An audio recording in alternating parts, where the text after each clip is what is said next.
Hello বন্ধুরা, আমাদের all in one SD চ্যানেলে আপনাদের স্বাগতম। আমি দীপিকা চলে এসেছি আপনাদের জন্য অনুরাগের ছোঁয়া সিরিয়ালের আপডেট নিয়ে। দীপা এবং সূর্য মন্দিরে পৌঁছানোর আগেই রূপা সেখানে পৌঁছে যায়। তার মায়ের তৈরি করা ফুলের বুকে দিয়ে পুরোহিত মশাইকে বলে যে পুজো দিতে। সে তার মাকে ফিরে পেতে চায়। বাকিরাও সবাই এরকম রূপার বানানো ফুলের মালা দিয়েই পুজোটা দিয়েছে। যখন রূপা সেখান থেকে চলে যায় তখনই সূর্য এবং দীপার মনে হয় যে রূপা এসেছিল। রূপা রূপা বলে চিৎকার করতে লাগে। এরপরে মাইকে অ্যানাউন্সমেন্ট হচ্ছিল, সেখানে অ্যানাউন্সমেন্ট করে যে রূপা তুই কোথাও আছিস, মা ফিরে আয়, তোর মা বাবা দুজনেই একসাথে আছি আমরা। রূপা কোনোভাবেই সেটা শুনতে পারে না। রূপার ফুলের মালা কম পড়েছে। সে ফুলের মালা আনার জন্য ফান্টুসের বাবার সঙ্গে অটো করে চলে যায়। সেই অটোতে এত জোরে গান বাজানো হয়েছে রূপা বাইরের কোনো কথাই শুনতে পাচ্ছে না। সূর্যদীপা হতাশ হয়ে পড়ে। তখনই লোকের কাছে জিজ্ঞাসাবাদ করলে তারা বলে যে পাশেই জেলেপাড়া রয়েছে, সেখান থেকে একটা মেয়ে এসেছিল 7 বছর বয়সী। মনে তো হলো এখানকারই মেয়ে। সে এই ফুলগুলো দিয়ে সবাইকে পুজো দিতে বলেছে। এটা শুনে দীপা অবাক হয়ে যায়, বলে এগুলো আমি নিজে হাতে রূপাকে বানানো শিখিয়েছি, ওইখানে আমাদের যেতে হবে, খোঁজ করতে হবে। কোনোভাবে ওই মেয়েটাই রূপা আমি বুঝতে পারছি।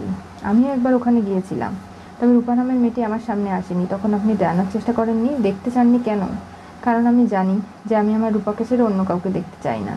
সেই দিনই বুঝতে পারতেন ওটা আমাদের মেয়ে রূপা, আমাকে দেখতে যেতে হবে। দীপা গাড়ি করে সূর্যর সঙ্গে বেরিয়ে পড়ে জেলেপাড়ার উদ্দেশ্যে।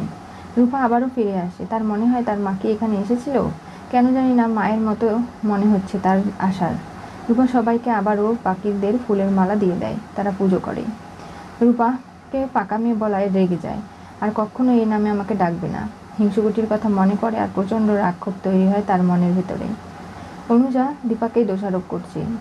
সোনামা উঠে গেছে, খাবার খাচ্ছে না, দীপাকে ছাড়া সে খাবেও না। দীপার এক মেয়ে বেঁচে আছে, তাকে নিয়ে যত্ন না করে আর এক মেয়ে নেই, তার জন্য পাগল হয়ে গেছে। এটাকে ঠিক করছে?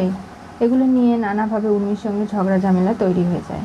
কি হতে চলেছে অনুরাগের ছোঁয়া সিরিয়ালের পরবর্তী টুইস্টে? রূপার বানানো ফুলের তোড়া দেখে দীপা পাগলের মতন খুঁজতে বের হলো। দীপা জেনে গেছে যে ওই জেলেপাড়ায় রূপা থাকে, আর সেখান থেকেই রূপাকে উদ্ধারের জন্য নানাভাবে চেষ্টা করছে দীপা। কোনোভাবেই সে তার মেয়েকে নিজের জীবনে ফিরিয়ে না নিয়ে থামবে না। আর সূর্য ভাবে যে হাত দিয়ে সে রূপাকে ছেড়েছে সেই হাতেই আবার রূপার হাত ধরতে। জানতে চোখ রাখতে হবে আমাদের চ্যানেলে। পাশে থাকা বেল আইকনটি অবশ্যই করে ক্লিক করুন।